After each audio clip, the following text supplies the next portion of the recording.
Joe presents TKO. Welcome to TKO on Joe. We're in Manchester this week. Carl and I are absolutely privileged to have a little exclusive for you. Very pleased to welcome Ben Davison and Josh Taylor to the show. How are we doing, boys? Good, thanks, you. Yeah, we're good. We're good. Thanks for joining us. No prizes for guessing what this is about. We're announcing the new partnership that you guys have formed.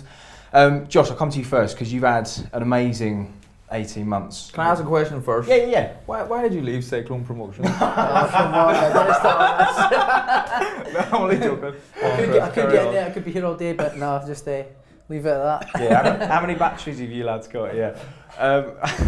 He did say he was going to do that. I didn't think he actually would. But yeah, mate, firstly, congratulations on an amazing 12 months. You sit here now as the unified WBA, IBF, Ring Magazine Super Lightweight Champion of the World. I imagine that's still a bit weird when you hear it. Yeah, it sounds good. You know, for years, since I was a little boy, dreaming of becoming world champion, but never for a minute imagined I'd be unified and Ring Magazine. You know, it's something just dreams are made of. You know, it's my dreams come true, and beyond. You know, I never for a minute thought I'd become Ring Magazine world champion. The Rocky Belt, I call it. You know, so yeah, just amazing. Everybody that I've ever known about to have that belt has just been like superstars of the sport. You know, no wee Josh Taylor from Preston Pans in Scotland. You know, it's crazy. Yeah, everyone got to start somewhere though, haven't they? You've had obviously documented things that have happened outside the ring. Obviously, you announced you split with the McGuigan's camp later on at the end of last year. But the show has to go on, and obviously you have responsibilities as a multiple belt holder, one of them being your mandatory challenges, and the IBF are notoriously strict on those. You've been ordered by the IBF already to kind of defend, I think, roughly May time. So there was pressure on you, regardless of the split, to actually find a trainer. Yeah, but you know, I knew what I was want to go. I knew where I was want to go anyway. I'd had it for a long time, and I knew for a long time that I was going to be leaving Shane and the McGuigans after that fight. Obviously, just because I was very unhappy, but I knew that I was leaving, and obviously, the first choice was Ben. So, and we've come over. I had a week's trial with him in Dubai. You know, and after like the second session, I was flowing. You know, like just kind of clicked. You know, so I knew that's where I wanted to go straight away. But then I had booked in a week with Adam Booth as well, and so I had to do that as well. Didn't make my mind up there and then, but after the week with Adam, I thought I'll do another week with Ben, and that just first session I was like, right, that's me, I'm going to come here. I just think the style that just gel, you know, because obviously he trains Billy Joe as well, and I like his style, his speed and combinations and footwork, you know, so I thought it would have been a good match-up, and it's I feel comfortable and I'm excited for what the future holds. I was glad you went with Ben as well, because I knew there was a debate as to where you were going to go. I knew you were doing a wee session with Adam Booth, or a trial with Adam Booth as well. I just think that Ben's style of coaching is more suited to you and you as a fighter. Not taking anything away from Adam Booth, he's an amazing coach, but a lot of his fighters have a certain style. And I don't think that's you. I think you're a different type of fighter. Yeah, when I was down there, you know, Adam was a good coach as well. He was very good, and it was him and Ben were sort of saying similar sort of things of what I need to do and work on. But again, it was that sort of shoulder style, and it just wasn't my style. You know, when I got it right a couple of times, the jab and stuff, it felt real good, but just a wee bit too much different from my kind of style. You know, and watching Ben with Billy Joe and southpaw and same kind of combination, fast punchers with good feet work, so I knew that would be kind of more my kind of style. And then when I had the second week with Ben, I knew that was my, like 2 sessions in, I was like, right, I'm going to train here. This is where I'm going to go. Well, Ben, welcome to TKO. Congratulations on this new partnership. Also, want to say a big congratulations for the weekend, because of course you weren't in the corner in Las Vegas, we all know that, but I think anybody watching this that knows anything about boxing understands the totally invaluable contribution that you made to the progress and everything that Tyson achieved on Saturday night. And so although you weren't there from us, congratulations, must be a great feeling. Yeah, of course. You know, me and Tyson are friends as well, and I keep putting it this way because it does simply boil down to that. Just because I'm not financially benefiting from a situation doesn't mean he's not my friend anymore. Otherwise, the friendship was completely fake. Of course, I wanted him to go and win, and I knew that he'd do a good number on him. You know, because for him to be able to do what he done at tops 50% in the first fight, I knew that it was going to be. I didn't know it was going to be as dominant as that, but I knew he was going to dominate and get a good win there. We'll come on to that because I know you're a big Tyson Fury fan too. So we'll come on to the fight second half of the show for those of you watching and listening. We don't often hear about the side of the trainer's experience when there's a split with a fighter, whether they retire or whether you part ways as you did with Tyson. I remember speaking to Dave Colwell about the void that was left when Bellew sort of hung him up last year, and how that's been a big adjustment period for him over the last 12 months. For you, obviously, I know you weren't with Tyson for years and years and years, but the journey you went on was so intense and so hands-on and so committed from both of your sides that when that comes to an end, I imagine that takes a bit of adjusting for you as well.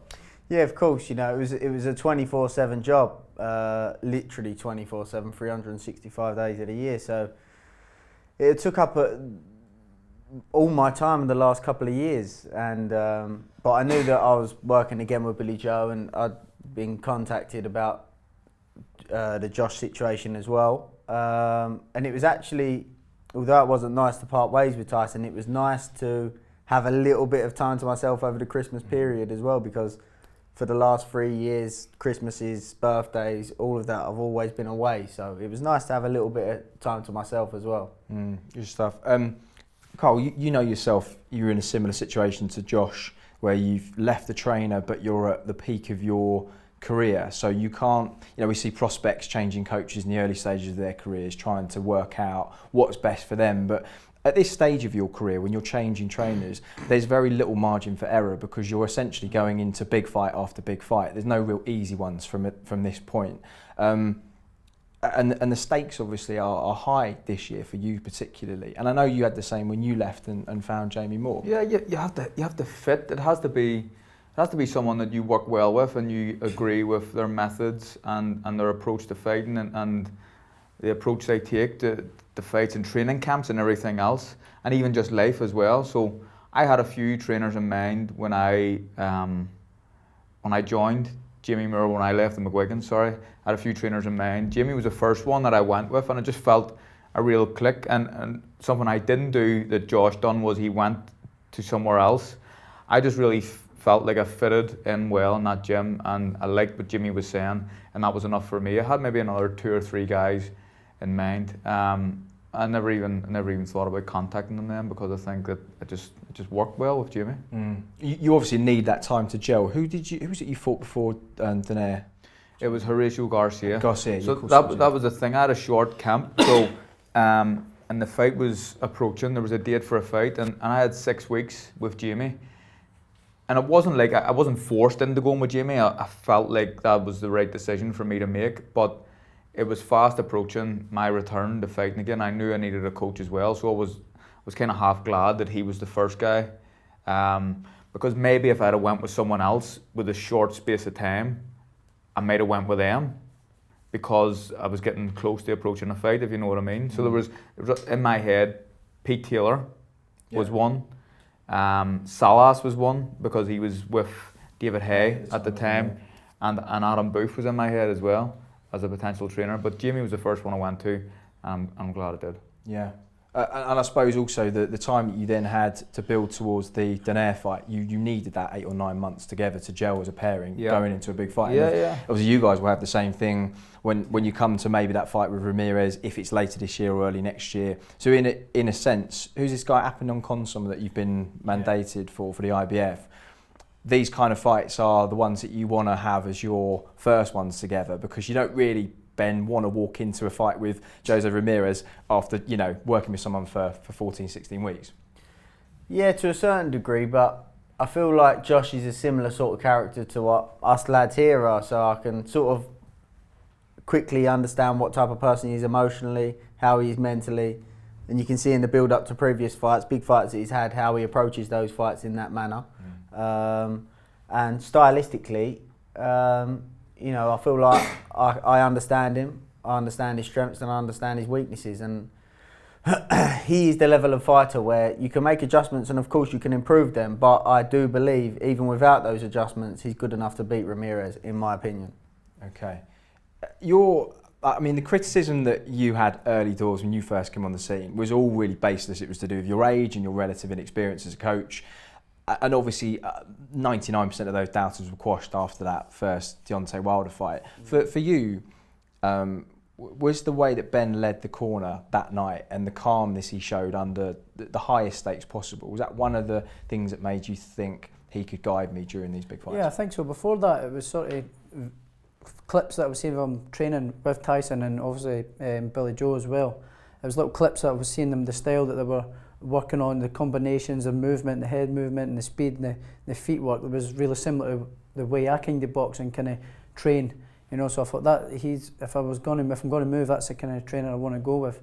And then obviously the Wilder fight come about, and then you hear his advice in the corner and the way he breaks down the fight, and just his knowledge of the sport is brilliant. And he's only 27, you know. It's brilliant. It's brilliant. Yeah, it's mad. Before you go on, I have actually apologised on this show. You know what I want to say, don't you? Yeah. So when Billy Joe was fighting someone, an Eastern European guy, and you were in the corner, and it was the first real appearance from you, I think.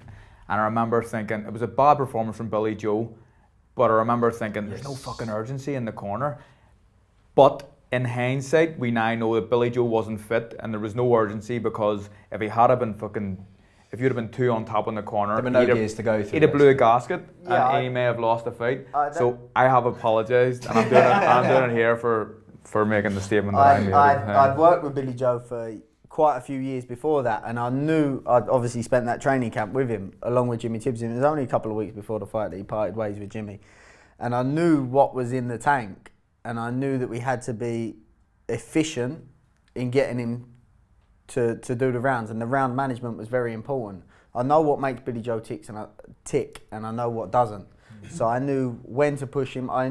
Because of Billy Joe's character, if I told him you lost that round, he was going to go out there and give everything to win the next round, and we couldn't afford to do that. So it was just about round management, and I think people always associate age with experience, but I was lucky enough to spend a lot of time around people like Jimmy Tibbs and very knowledgeable guys, which I gained a hell of a lot from, and that round management is something that I picked up from Jimmy Tibbs, you know. And of course, that's the battle that you face as a new face on the scene, managing high-profile fighters. Is that had it been Jimmy Tibbs in the corner, people would have assumed they'd have gone, well, obviously there's something that's gone on. Whereas because it's you, the first thing that people reach for is, does this guy know what he's doing? And they look at your age, and then that's the uphill battle you face as a trainer. But I would like to think that your performances in the corner over the last couple of years have given people a real idea of what you're about. Yeah, but it's the same as a fighter, you know, one bad performance and people jump on them. So I fully understand that. It's the same for everybody, and anybody that's in a high profile situation, there's going to be ups and downs. It's part and parcel of it. Cool. Let's talk about your options for this year then. So this Apignon Consom, who's been mandated by the IBF, very tall, isn't he? He's tall. I think he's taller than me, and there's no much footage of him online. There's maybe only a couple of fights, and it's only a few rounds worth, you know. So he does look very tall, but he looks like he punches hard, but very wild and sort of raw. You know, I need to keep my eye on the ball, but it's nothing that I don't think I can handle, and I'm sure I'll take care of him. And it's going to be, if the schedules line up as they look like they're going to, potentially a week or two before Postol and Ramirez. If yours is before that, do you think you guys would go to that fight and watch those two? Yeah, I would go. Yeah, I'd be up for going and watching it live, and then picking up tips, and hopefully pick myself a fight after the end result, and get myself a fight for the unification of all the belts. It's good to be there as well if it's a fight that you're trying to make, and just to be present about the place, and people start talking about the fight more. And that's a fight that Josh, and said, I don't even know how many fights you had, about 16 only? 16, which is madness, but imagine being like completely undisputed after maybe 18 fights. Yeah, unreal. It will take a little bit of playing out, because there are obviously mandatories on both sides. Your WBA will be called next. The winner of Postol Ramirez, the WBO, I think will be called. That of course is a man in your camp, Jack Catterall, who I feel like he's been mandatory since time began, and he's been waiting very patiently for that. And he has said quite recently, or certainly Frank Warren said in an interview, that Jack wouldn't necessarily take a step aside fee. So it would mean that potentially he would have to face the winner of Postol Ramirez. You might have to then take your WBA mandatory, which could be Lewis Ritson. Yeah. I mean, is that something? Have you kind of planned this out in your head? Well, listen, Do you have any idea? I'm not really bothered. What obviously, ideally, I'd want to go for the Ramirez fight, and obviously Jack Carroll take a step back, and me get the shot for all the marbles. But you know, just wait and see how it plays out. You know, like you said, Jack Carroll has waited a long time to get his shot. You know, he has been mandatory for a good while now, so he is due a shot. So if that happens first, then so be it. Then I'll have to do my other mandatory against Ritson or someone, you know. So I'm not bothered what way it goes, and I'm confident in beating every single one of them. You know, I think I beat them all. You know, I think Jack Carroll's a good fighter, but I take care of him no problem. I think I take care of Ritson no problem as well. So and I think I take care of Ramirez. So and I've already beaten Postol. So yeah, I feel like I'm the man at the division. And I'm confident in beating anybody. Jack is someone who I feel very sorry for. Like it seems like I think he might have been like well over a year mandatory for the WBO, a year and a half, something like that. Nothing seems to be going right. Nothing seems to be falling into place for him. Very good fighter. And one thing I will say about Jack is something that annoys me a little bit. It doesn't annoy me about him, but what I see in the gym, I haven't seen on a fight night yet. He's like, I used to hang about and watch this guy sparring because he was the best to watch. I do the exact same for Carroll in the gym. I love watching him sparring, but he hasn't went through them gears yet. Maybe it takes the right fighter to make him have to dig in deep and do that. But I feel a wee bit sorry for him, the situation that he's been in, waiting so long to get a shot.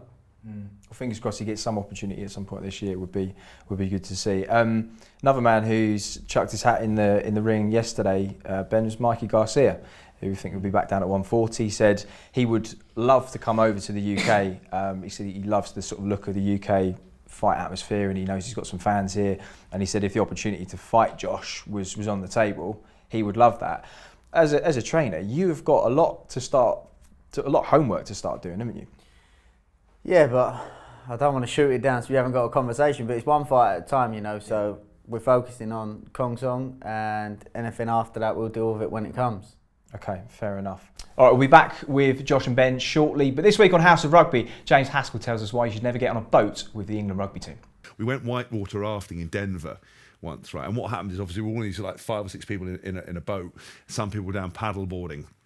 And we would go down, and obviously, as we get closer to other people's boats, there was a lot of trying to boarding and everything else. So, Cowan Dickey, problem is, when he got onto your life vest, you couldn't pry him off, and he would have his grip. Basically, Phil Pass, the physio legend. So Paskey like was the fittest man in the world. You know, he always used to wear the Alan Partridge shorts with his testes hanging out his side, and perished in a line. Yeah. Right, really inappropriate, like a V shape with like yellow Oakleys. Used to just beat everybody on fitness, all the lads, all the players, everything. Absolute machine, like Iron Man machine. Yeah. So Paskey and Cowan Dickey have like Paskey's on our boat. Cowan Dickey's come on, and he's latched onto the front of my life vest and Paskey's life vest. We are doing everything we could. We cannot get him off. You're trying to break it. You can't. His little horrible little sausage fingers. Couldn't get him off. But that's not the worst thing. And basically, he pulled Paskey straight off the boat. I thought he'd killed him. I was like, he's an elderly gentleman. I was like, Dickey, drowning Paskey. But the worst of it was that we've obviously talked about the press guy, Dave Barton, right? So Biscuit Barton. He obviously, when people jumped him off, he lost the plot because he's not all there. He started swinging haymakers, trying to take the lads on, like Dustin, and took it real aggressive. So the boys got in behind, stuffed him off the boat. But my one big moment is I swam under, and obviously Faz as well, big Faz. He every time I go anywhere, he pops out trying to do me over. He came in trying to choke me out, but I managed to get away. But there was one boat, right, with Stuart Lancaster. Basically, I swam up, and Lanny was like with the team doctor, who also went a bit mad. Dave Barton and the team doctor swinging haymaker, trying to hit people with paddles. Right, lads, you're going to injure people. This is a World Cup, can't you, man? I crawled up on the side of the boat, and I had everyone stopped, and I had Lancaster, and I could have just fucked him straight into the water. It would have been the greatest moment of my career. And he turned around just as I was about to get him. And I went, sorry. And I literally, because he just turned around and went, let me just hit this and rewind. Yeah, he just turned around and he went, don't think about it, James. Like, sorry. Cheers, lads. House of Rugby on Wednesday. Remember to check out Liquid Football with Kelly Cates on Tuesday as well. Back here in Manchester with Ben Davison and Josh Taylor. Let's talk about the fight at the weekend. Because I know you've watched it twice, haven't you? Oh, yeah, I've watched it twice, aye. Yeah. 3 times actually, aye. 3 times? Yeah. Wow. But I'm going to ask you first, Ben, because I feel like you're the man right in the know here. Firstly, where did you watch it? Who did you watch it with? And how did you feel? I watched it in my room upstairs. I was actually going to go, but I was unwell. Josh was here, Billy Joe was here. I thought 40 hours of flying because I couldn't get a direct flight from Manchester. It was going to make me unwell for longer, and I thought I've got a job to do here and I've got to focus on that, so I didn't go. So I watched it upstairs on my phone. And trembling. Really? Yeah. Yeah.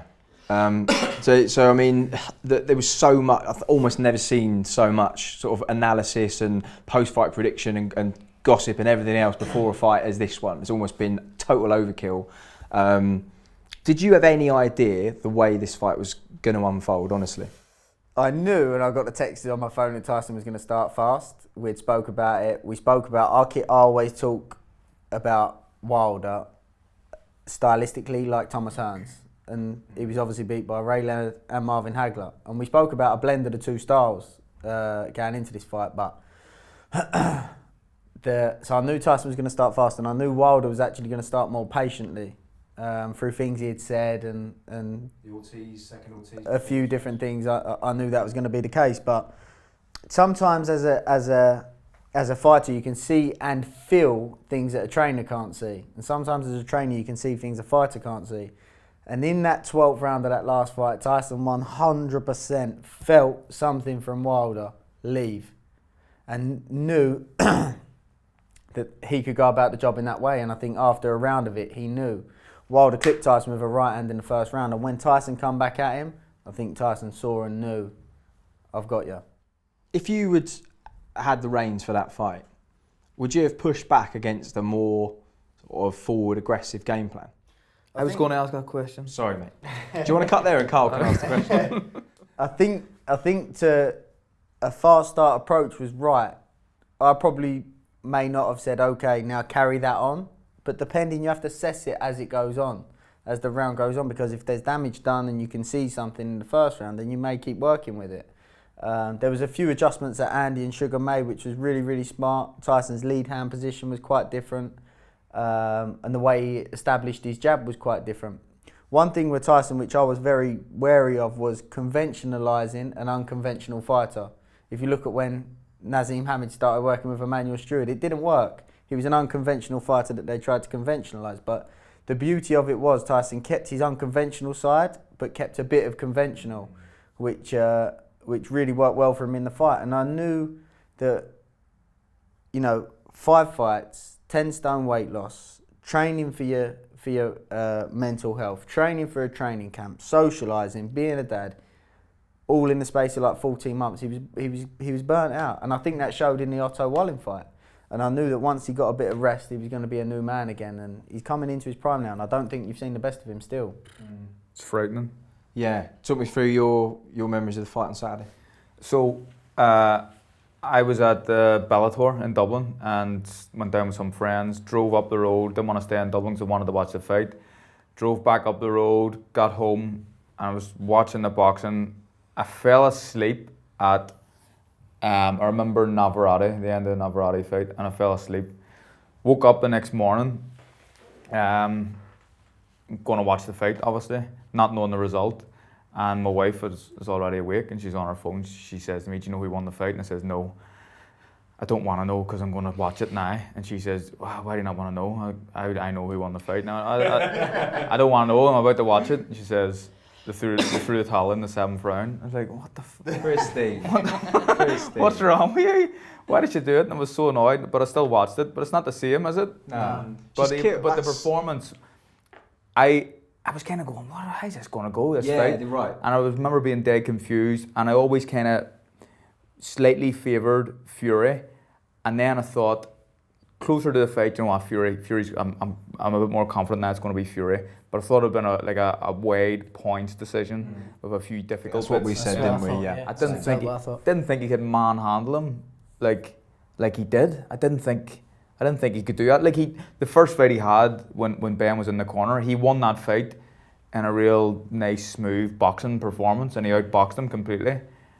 I don't even think Tyson's ever showed us that he had that element to his game where he really, because he's a showman, he just boxes and moves around and makes people look silly. yeah. But he just bullied him and intimidated him. And in hindsight, like me and you spoke about this, that is the way to beat Wilder, pushing him back because he's a real relaxed fighter and he likes to take his time. And there's been instances where his engine has looked like it's about to blow at times in the fight, and that's when someone puts a bit of pressure on him. But it takes a brave man to do that because no one wants to do it because That's he punches so hard. The game plan on papers is simple, but it's doing it's a totally different thing. I think that nobody else could have done that. I don't think nobody else could do that because any fighter that then become aggressive always got Walks chinned. in. Yeah. Because usually, and something that Wilder done, I don't know why he was doing it, I don't know if it was out of fear, but when he was going backwards front foot first. So he wasn't in position to punch for half the time he was travelling back. Usually he'd go back foot first, and his team actually call it good back foot, to say step back with your back foot first, so you're always in position to bring someone on. But that was the unconventional feinting, throwing Wilder's timing off was working, the way that Tyson would come in with an attack, switch from orthodox to southpaw to carry on an attack.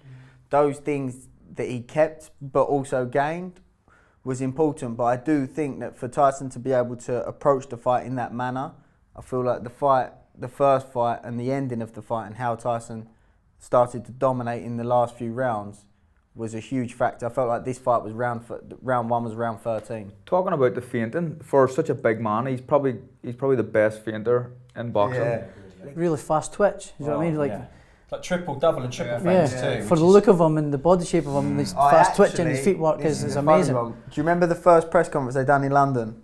And Tyson said, "Get up, I want to feel the power. Get up, I want to feel the power." When he stood up, Tyson fainted him, and I knew Wilder pulled his chin back, and straight away I thought, That's your reflex. yeah, I thought that is your natural reaction to a feint. You'll pull your chin back. And you're not going to gain any power when your chin stood right up in the air in a shot. He's got such a and high I knew sense of that was going to gravity, be yeah. effective for Tyson throughout that fight. Crazy.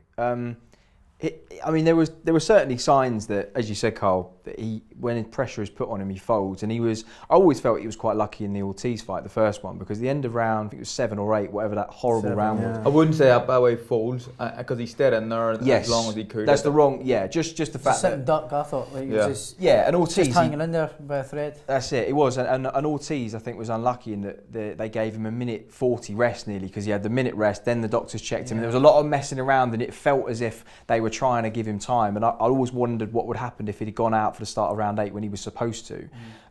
But he seemed to have his spirit broken within the first couple of rounds. in Yeah, that I thought fight. so. Yeah. Just talk me through your impressions of, there was a big lump at the top of his jaw, which a lot of people speculated might have been like a dislocation, bleeding from the ear, which again, people said looked like a perforated eardrum. At what point did you think he looked really, really out of sorts? How early in the fight? I thought halfway through the first round, beginning of the second, As soon because as he took the ring costume off. his legs went high. Did you see that? There was a video of him saying he does all his training with a 40-pound vest on.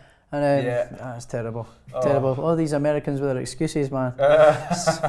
You could think another one as well, but anyway. Let's leave not mention that. Just leave that one, Yeah, But I thought maybe halfway through the first round, the beginning of the second, his sort of spirit was broke. The way Tyson come out and went straight to the middle of the ring, you know, and run at him, and then straight away, bang, bang, hit him a good couple of powerful right hands. And again, like what Carl said, like nobody's ever really seen him go in attack mode like that, and attacking people has always been moving and boxing and making people look silly and outboxing people, bedazzling people with his unpredictability. But it completely surprised me. Like it's just straight out and all guns blazing, and he broke his spirit right away, I thought. Yeah, you're right. It's funny how labels get attached to fighters, and the one label that Tyson has always sort of had is that he's not a puncher. But I mean, I've spoken to a few people that spar with him. One guy being Dave Allen, who we know has got a great chin, and he always said, I remember he saying to me, "Mate, Tyson can punch." He said, "Don't be under any illusions." And I guess it's probably because of the style that he boxes. He doesn't necessarily always go out to hurt people because he's got the skill set to outpoint, you know, everybody in the division. Whereas actually, what we saw was a guy that used for one of the first times in a long time the power that is actually there. Yeah, well, anyone that weighs 18 stone and is 6'9" can punch. You know, don't get us wrong. Yeah, it's like if he punched me, I'd go halfway across the room. You know, so if obviously he's going to be any one of these guys can punch. You know, he's like you said, he doesn't sit down on his punches. Like Joshua, for example, he sits down on his punches and lets them go real explosively. That's no Tyson's style. Tyson's style's here loose and bang bang, but obviously he's got snap on his punches, uses his range, and obviously there's his weight behind it as well. So obviously he can punch. Yeah, it was evident in the fight. You see the state of his face. Yeah, Tyson actually though, he in the early part of his career, he was stopping a hell of a lot when he was being trained by his uncle Huey, and then obviously he started working with his uncle Peter, who sort of brought that unconventional style to him. But I think when he was training with his uncle Huey, it was always sort of at a mid-distance, and there was a few times Tyson took a few shots back, and I think that's why Peter then made the adjustment to his style.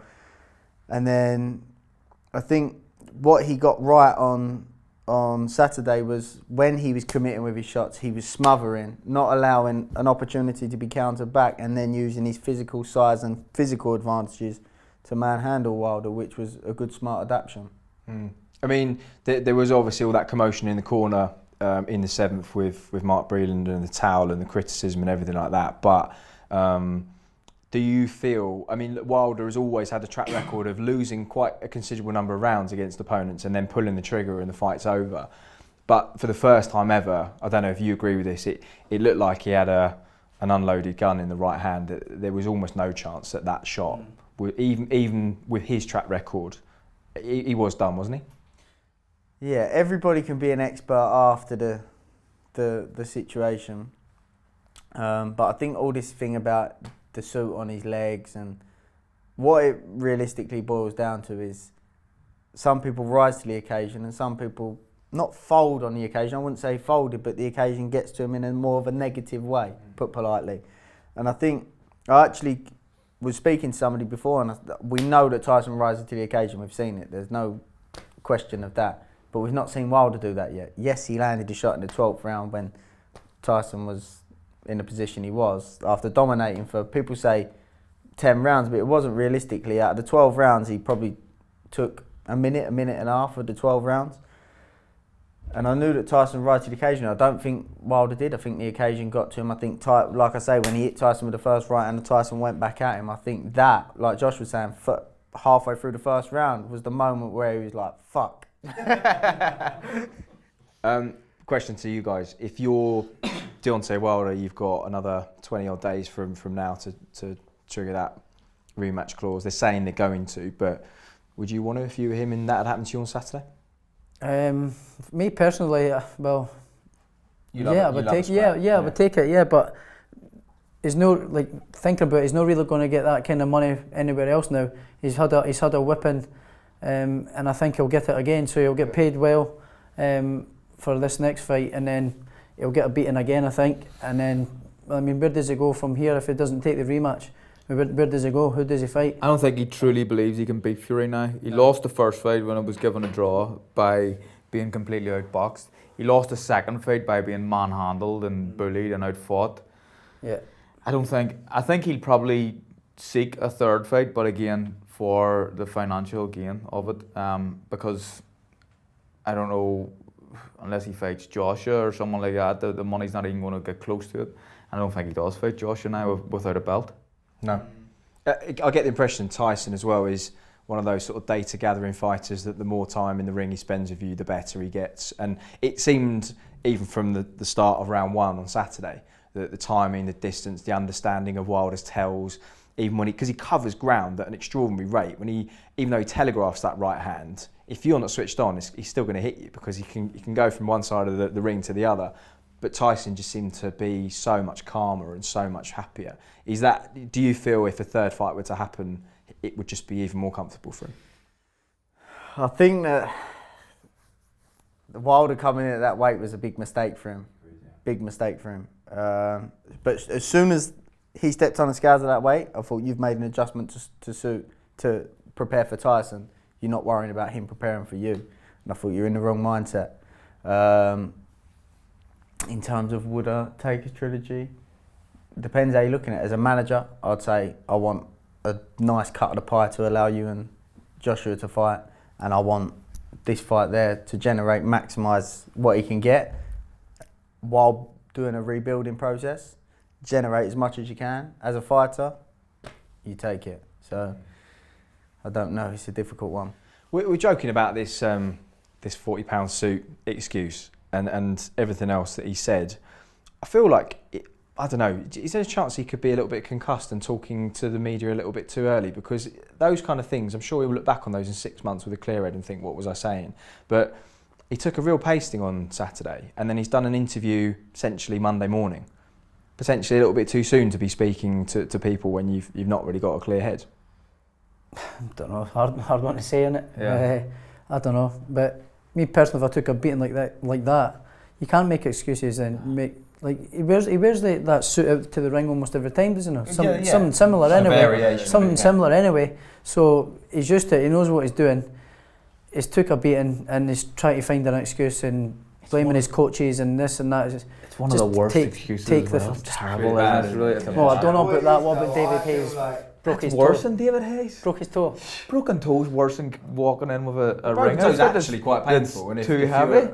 Yeah, but do you what do they have in similar? They're both punchers, and it's almost that puncher's ignorance, which you have to have as a puncher. Wilder will lose rounds and be ignorant to it. Doesn't matter. I'm going to get it. Doesn't matter. It doesn't matter. That puncher's ignorance, I think, in his fighting style, shows in his personality with something like this to say, it doesn't matter that I got beat. It was because of that, and that ignorance is why he's partly been able to do what he's done, because he's lost 11.5 rounds of fights and landed a shot. So there's a positive and a negative to it, but he's probably better off keeping his mouth shut. Very wise for a kid, isn't he? I've not accepted your apology yet. Talk to me just from a trainer's point of view about the riff with Mark Breland and that sort of comment. I mean, they've been together since the beginning, and Breland has sort of taught him everything he knows. At 34 as well, very hard to make adjustments at that age when you've been taught one style your whole life. Could that potentially be a huge mistake, or do you think maybe it could be the best thing that's happened to him, making a change? His number one coach is a guy called Jay Diaz. Really nice guy, really respect him, nice guy. I understand. He's the one that's come out and said, I told him not to throw it in, he shouldn't have thrown it in, and sort of jumped on that bandwagon. I understand the element of he's a puncher, he's always got a chance, but there is also the side of when's enough. Yeah. And I do agree with the decision for the towel to go in. I think Kenny Bayless was going to stop it anyway. Could have went on earlier, even. Yeah, I do think that, but I do understand where Jay Diaz is coming from in terms of he's always in a fight because of that power. Mark, having been a fighter at that level, I think he's got a little bit more of an understanding of what he's going through. I do agree with that decision, but I have got respect for Jay Diaz, who has worked with Wilder from day one as well. Yeah. So, will a change be good for him? You never know, you know. Like I said, Tyson's had more trainers than I've had hot dinners for his professional career, you know. It's hard to say. An argument you could make is, and it's an argument that I hate regarding Diaz, is he's someone, Breland's been in there and he's fought at the high level, he's an Olympic gold medalist, and he's took a punch in the mouth. I don't think Diaz had a boxing career. Did he box professionally? I don't know. Did he box as an amateur even? I'm not sure. You could get that old argument, hey, what does he know? He's never took a punch in the mouth, which is a terrible argument. But in this case, him saying that the towel shouldn't have come in, it just doesn't sit right with me. It's scary given how fucked Wilder was with respect. He really was in the corner. I thought it was the right decision. Like Carl said, I thought it was maybe a round too late, because he was just going round the ring on his last legs, you know, like. There was a point where he put his head on the Breland's chest, like sitting on his seat. Yeah. And that was actually Jay. Put just flagging it. It felt like if Tyson had hit him, even just with a shot, leaving an off-balance shot, he went over again, because he was so exhausted and hurt and bleeding from all angles, you know. So I definitely think it was the right decision, if not a wee bit too late, actually. And the other thing people are bringing up about the perforated ear and losing balance and stuff, I perforate my eardrum every single training camp. Both ears, my ears go every single camp that I'm in, and most fights as well. My balance has never been affected, and I'm not saying that won't affect other people's balance, and their balance may be affected, but Tyson Fury done that to him. You know, he got a punch in the ear off the other guy, and that's why his eardrum perforated. This is boxing. Yeah, it's like moaning about Scott Quigg with a broken jaw. It's like, well, your punch broke the jaw, so you can't. Or Kell Brook and Golovkin, what happened if he didn't break his orbital? Well, he did. Hit you with a left hook, he did, Yeah, so you're sat upstairs watching that, and that towel does come in. Talk me through what happened in your room. I was very anxious watching it, so it was sort of like a relief, obviously. It was a relief, but Tyson was dominating as well. But that's still that sense of, like we were saying, Wilder's got that danger where one shot can literally change a fight. So the moment the towel went in, it was like, thank God. And obviously I was very over the moon for him, and I know that everybody will be bombarding him, so I've left him for a few days, and I spoke to him last night. You had a chat with him last night? I had a chat with him last night, yeah. And talk to me about that. What did you talk about? Yeah, first of all, I messaged some of the guys that have been with him. I wanted to see where he was at, because it'll never happen. I believe it'll never happen, but we obviously know what happened after Klitschko. So my first thing was to the guys that was around him, how was he, how's he been, blah, blah. And a few of them was a bit like, obviously there's a little bit of a come down from that. And I know that you're very thankful for it, but when everybody's messaging you the same thing, congratulations, eventually it's a bit like, okay now, you know. So I just sent him a text, and we had a chat and that, and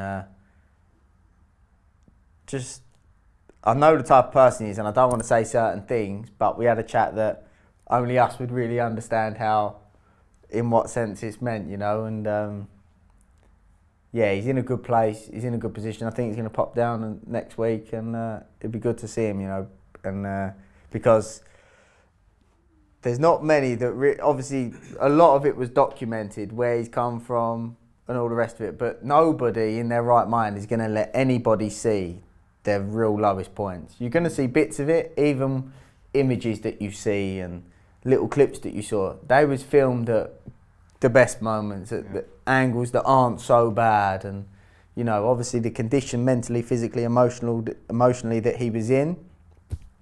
Myself and his family know what that position was, so to see now is you know, I said to him, it's an emotional thing to thinking about it, to see it, and then that saying that his brother walked into the restaurant as well, so it was good to see some of the boys and to speak to him and that.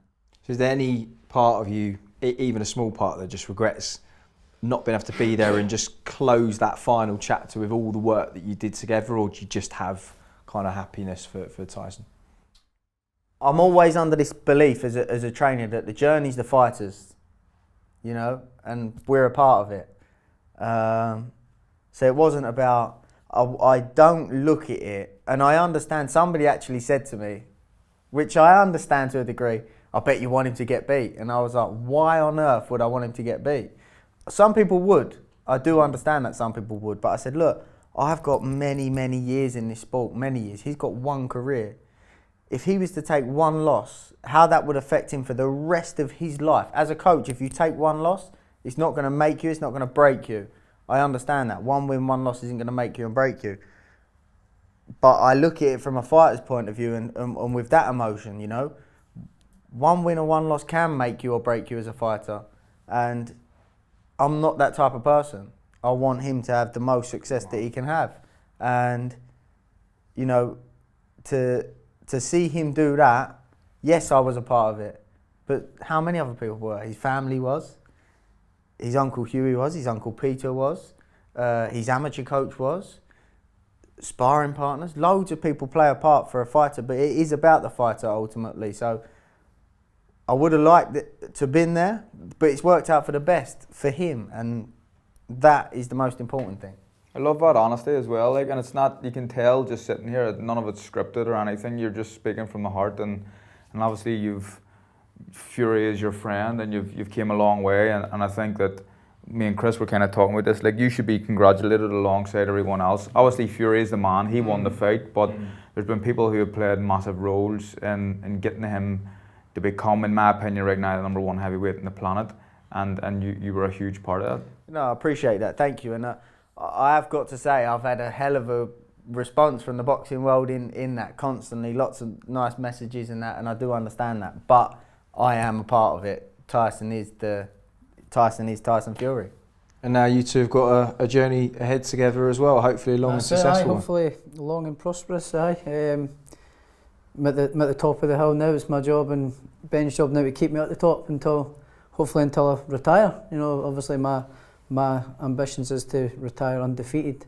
But you know, how many fighters do that? Not many, but that's a big goal. Why not? You know, you got to dream big and go for it. So that's what I want to do. I've got the talent, I've got the mentality. I just need to carry it out. You know, it's harder said than done. Like, you know, but easier said than done. Sorry, but I believe that I can beat any fighter that's in the opposite corner. So it's easy saying it now, but I've been singing this lad's praises since the first day I seen him in the gym, and I kind of knew him from the amateurs and knew what he could do. But when I started to see him sparring and how he went about his work and even fighting, and your debut was in Texas, wasn't it? When I fought out there, and an amazing performance against a good fighter, a guy who probably looked after might win like a Commonwealth or British title, and this guy's fighting him on his debut, and you knocked him out in the third round, did you? Not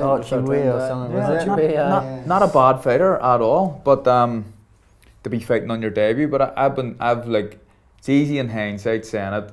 I've always said this guy could be a superstar, but I have like, there's not many. It's one of these ones. Boxing is like, when I train and I'm finished, I like to forget about it for a while and go and chill out and watch TV or whatever. But when this lad was sparring, I always made sure I was hanging about, and I felt like I was even watching things and picking things up from him as a world champion when he was a 2 or 3 fight novice. That's good. Ooh, friends. I appreciate that, mate. Take it Fuck off. Fuck you. Go ahead, son. So let's just quickly get some opinions on the potential fight between Tyson Fury and Anthony Joshua. It's far more likely to happen now, given what's happened at the weekend. Firstly, Ben, do you have any sort of inkling as to when something like that could happen? When do you realistically see that fight coming together? No, is the honest answer. It's hard to say. We're all in the same boat, wondering whether Wilder will decide to take this trilogy. If he doesn't, will that fight be able to be made right away? With top rank, with Kubrat Pulev, you know, can something be done? Don't know. So it's hard to tell. Stylistically, would you advise a similar approach to Saturday night against Joshua, or would you prefer an approach that matched a little bit up with the way he fought in the first Wilder fight? It would depend on, you know, the first round, because Joshua's shown to be able to adapt his style as well now. So it'd be interesting to see what approach he took. So I think the first round would take a round to see what both guys are coming with the approach, because Joshua's shown the ability to be able to be balanced and move and punch, which he hadn't shown before. Before he was have to plant his feet, throw his punches, move his feet. Tyson's versatility is something that we've always spoke about, but something that a lot of people haven't seen. I remember when I first started working with him and I was trying to see what strengths he has and what weaknesses he has, I used to give him limits to his sparring and say, you're only allowed this punch, you're only allowed to box in this area of the ring, you've got to box at this distance, you're only allowed this shot selection, or you're only allowed to do this, just to see where his strengths and weaknesses lied. And he was able to do everything against good quality sparring partners. So I think, depending on how Joshua approached the fight, would depend on what tactics Tyson brought to the table. I think he would prepare for a blend of the two. But like I say, his versatility, I just can't see any heavyweight beating him. And I sound like I'm always going against Joshua. I'm not. I'm not at all. I think he's a very, very, very good fighter. But stylistically, he's right for Tyson. Yeah. Showed a lot of improvements in that second Andy Ruiz fight, Joshua. But would you need to see more from him, do you think? A little bit more, yeah. For me, again, I thought it was a great performance against Andy Ruiz. He showed the different side to what he has previously, like what Ben said, moving his feet and like staying round and outside and dancing. I didn't think he would be able to keep that up for 12 rounds, but he did. You know, he did it. He kept nice and tight and moved his feet. You know, I just think against Tyson, moving his feet much like that it's kind of effortless for Tyson to adapt and change his style on the go. You know, it seemed like with Joshua there, it was kind of more programmed that that was the plan A, and that was sticking to it at all costs, moving around the ring, you know.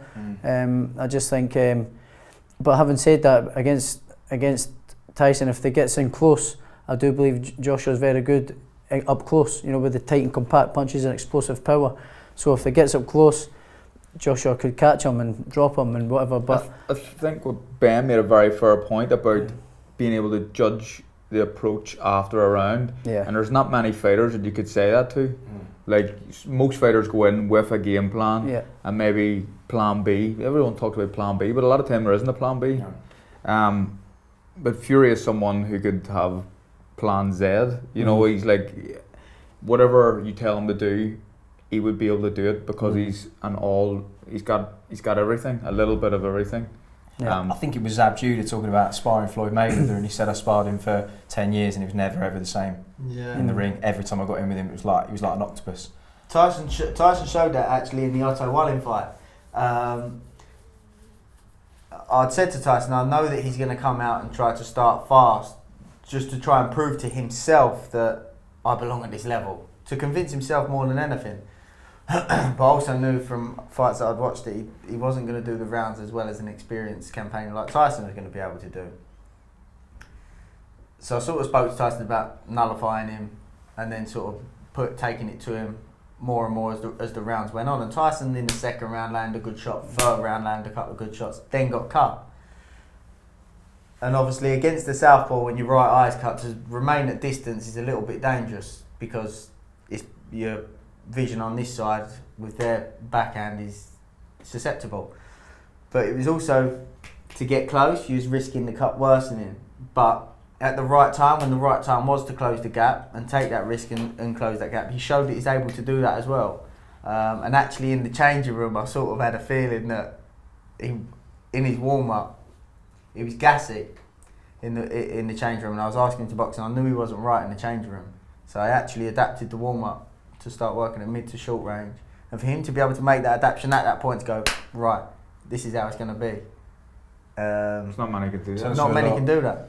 Not many can do that. Josh made the point there about, you know, if that fight was to take place in short to mid, it might play into to Joshua's hands a bit more. AJ, this is the one sort of thing that we've spoken about before with Donaire specifically. A fighter that punches hard doesn't necessarily mean that's a strong fighter, and there's a big difference there.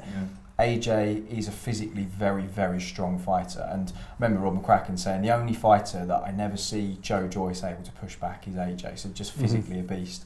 Do you think AJ would prefer that fight sort of short to mid, Carl? Yeah, AJ would. I think that's AJ's game. That's his game. Yes, middle distance more than short to mid. I think would suit. I don't know really, because again, just like what we were saying, Fury can do a bit of both, but I think that's where AJ has the biggest chance. If Fury could go on the back foot and bamboozle AJ and outbox him, I think if Fury's on it, there isn't a heavyweight. The only other heavyweight, he's beat Wilder. The only other guy that has a chance is AJ. But if Fury's on it, I don't even think it's that close a fight. But I think it just depends on how he fights him. In terms of those moment-to-moment adaptations in a fight that are crucial at that level, the longer a fight like that goes on, the more data Tyson has, the better he gets. Therefore, AJ's chance is probably best first half of the fight, would you say? Yeah, I don't know. I'm not sure.